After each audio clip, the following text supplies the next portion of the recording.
Hey, so today we are back talking about things to do in Wichita, Kansas during the holidays, during the end of the year, during November, December. Today we're talking about wild lights at the zoo. So welcome back to my All Things Wichita channel, aka Real Estate channel.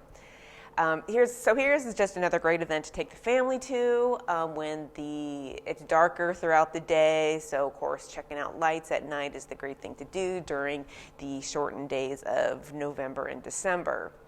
The Sedgwick County Zoo Wild Lights now, it's open from only Wednesday through Sunday from 6 to 9 p.m. in the evening. So check their website to get the times, locations, how much it costs to get in. But this year in 2021, it was 6 to 9 p.m.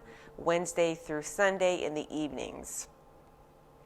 And it's a special seasonal exhibit, features larger-than-life lighted animals, lanterns, and more. It's pretty cool, so you'll see that in the video.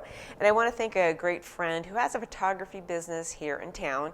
He helped me by getting more photos and videos of this event so I can share on my YouTube channel with those moving to Wichita or even locals in town as well. But his website link is in the description below, 316.com, so you can check that out.